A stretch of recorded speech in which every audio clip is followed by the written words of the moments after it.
முதல் வாசகம். அனனியாவே, கூர்ந்து கேள். ஆண்டவர் உன்னை அனுப்பவில்லை.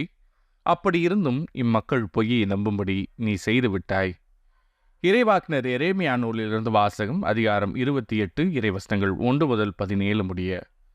யூதாவின் அரசனான செதேக்கியாவினுடைய ஆட்சியின் 4ஆம் ஆண்டு 5ஆம் மாதத்தில் அசூரின் மகனும் கிபியோனைச் சார்ந்தவனுமான அனனியா என்னும் இறைவாக்கினன் ஆண்டவரின் இல்லத்தில் குருக்கள் மற்றும் மக்கள் அனைவருடைய முன்னிலையிலும் என்னிடம் உரைத்தது.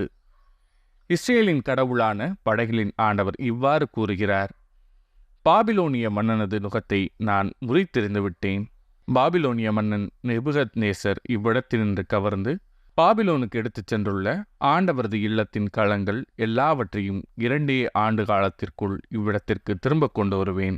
அத்தோடு யோயாக்கிமின் மகனும் யூதாவின் அரசனுமான எக்கோனியாவையும் பாபிலோனுக்கு நாடு கடத்தப்பட்ட யூதா மக்கள் அனைவரையும் இவ்விடத்துக்கு நான் திரும்ப கொண்டு வருவேன். ஏனெனில் பாபிலோனிய மன்னனது நுகத்தை நான் முறித்தெறிவேன் என்கிறார் ஆண்டவர். அப்பொழுது ஆண்டவரின் இல்லத்தில் நின்று கொண்டிருந்த குருக்கள் மக்கள் அனைவர் முன்னிலையிலும் இறைவாக்கினர் எரேமியா இறைவாக்கினர் அனனியாவிடம் பேசினார். இறைவாக்கினர் எரேமியா அவனை நோக்கி, ஆமேன், ஆண்டவர் அவ்வாறே செய்வாராக. நீர் உரைத்த சொற்களை ஆண்டவர் நிறைவேற்றுவாராக. ஆண்டவர் இல்லத்தின் களங்களையும் நாடு கடத்தப்பட்டோர் அனைவரையும் பாபிலோனிலிருந்து இவ்விடத்துக்கு திரும்ப கொண்டு வருவாராக. ஆயினும் செவிகளிலும் மக்கள் அனைவரின் செவிகளிலும் விழும்படி நான் உரைக்கும் இச்சொல்லை கவனித்து கேளும்.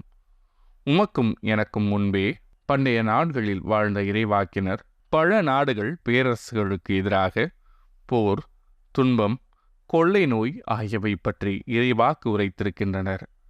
நல்வாழ்வை முன்னறிவிக்கும் இறைவாக்கினரை பொறுத்தவரை அவரது வாக்கு நிறைவேறும் பொழுதுதான் ஆண்டவர் அவரை உண்மையாகவே அனுப்பியுள்ளார் என்பது தெரிய வரும் என்றார். அதை கேட்ட இறைவாக்கினர் அனனியா இறைவாக்கினர் எரேமியாவின் கழுத்திலிருந்த நுகத்தை பிடுங்கி முறித்தெறிந்தான்.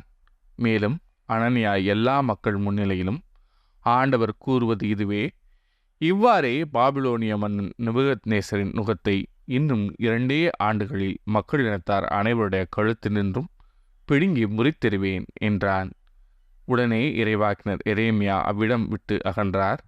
இறைவாக்கினர் அனனியா இறைவாக்கினர் எரேமியாவின் கழுத்தில் இருந்த நுகத்தை முறித்திருந்த சில நாட்களுக்கு பின்னர் ஆண்டவரின் வாக்கு எரேமியாவுக்கு அருளப்பட்டது.